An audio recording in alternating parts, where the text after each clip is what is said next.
Hey, welcome to my channel. If you're new, I'm Steven. I'm half deaf, fully gay, on the spectrum, and sober. And if you're returning, welcome back. Either way, I'm glad that you're here. Today, I want to answer the big question of why am I here? No, this is not an existential question about why I'm alive, but more of a question about why I'm here recording YouTube content for you. Some of you might find this relatable, but I actually wanted to make a YouTube channel for a while now, but I could never really land on what kind of a channel I wanted to have. I had some ideas that I didn't think were that good. I had some ideas that I thought were really great, but it didn't really matter what the idea was. I just could not get myself motivated enough to take any action. There were things that were standing in my way in my head. Firstly, I kind of felt like an imposter. I didn't think that anything in my life or any idea that I had was worthy enough to put on camera, and a lot of that came from observing other people who were making content, people that I follow, people whose stuff I enjoy, and seeing their production value and their storytelling, and just thinking like, I could never make anything like that. What would I even say? What would I even talk about? And who would find it interesting? And I've watched a lot of videos about making videos, and people share that sentiment often. We just get in our heads about ourselves and thinking that we're not good enough, we're not worthy enough to make content or do pretty much anything, honestly. It's very easy to compare our lives to other people's lives and think that they have it better.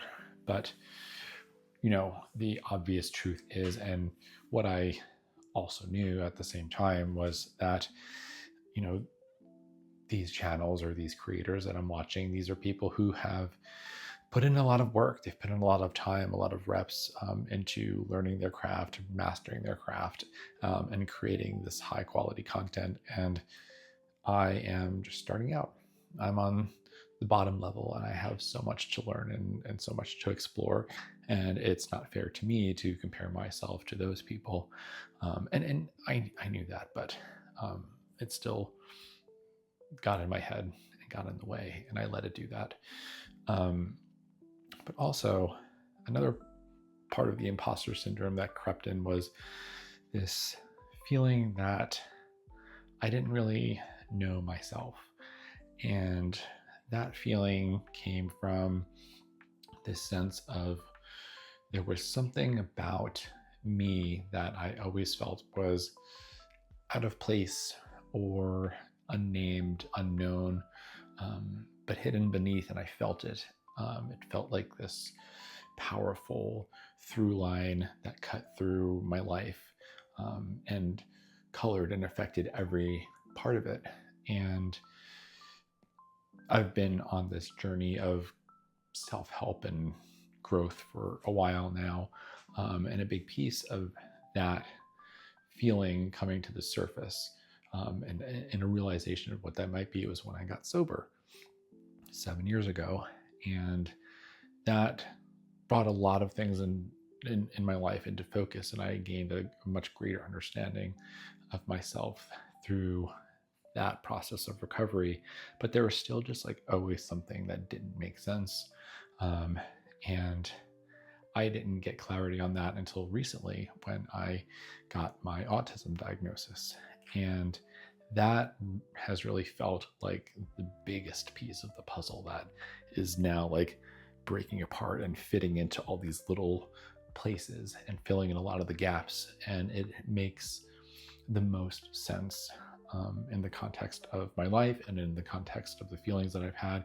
And I think like before, I didn't have the confidence to make videos or speak about anything in my life because I didn't feel like I was able to authentically show up, honestly. Like I didn't feel like I knew myself. I didn't feel like I even was qualified to speak on my own experiences, because I felt like there was just these blind spots in my life and in my experiences that I I wanted I wanted them to be accounted for before I could talk about them. Like I needed it to all sort of fit together. And now, and this diagnosis is relatively recent, so I'm still like very much in the beginning stages of coming to terms with this and becoming familiar with it and owning it. But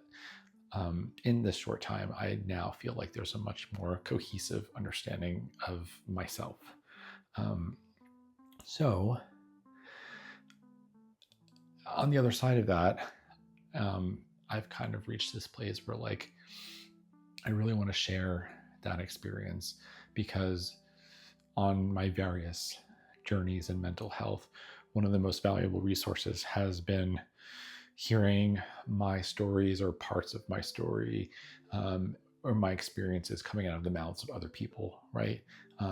It's such a valuable tool to feel seen, to feel heard, to feel validated, to know that like you're not crazy. You didn't imagine this. This is actually something that other people feel, and there are solutions. There are paths forward. You're not just trapped in this whatever bubble that you're in, right?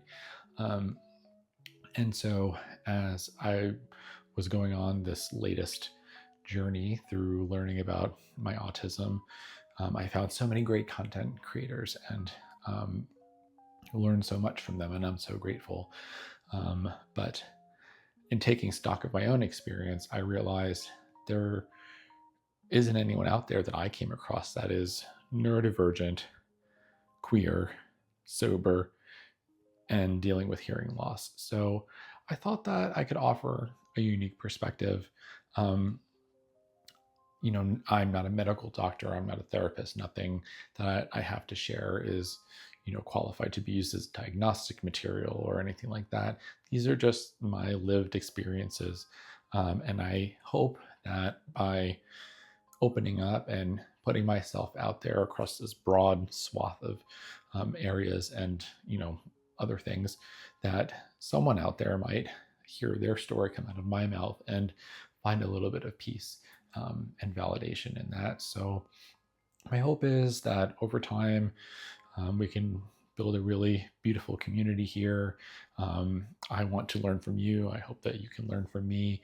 And I am excited about this. So thank you for being here. Thank you for taking time out of your day and your busy scrolling and consuming of content to give me a little bit of a listen.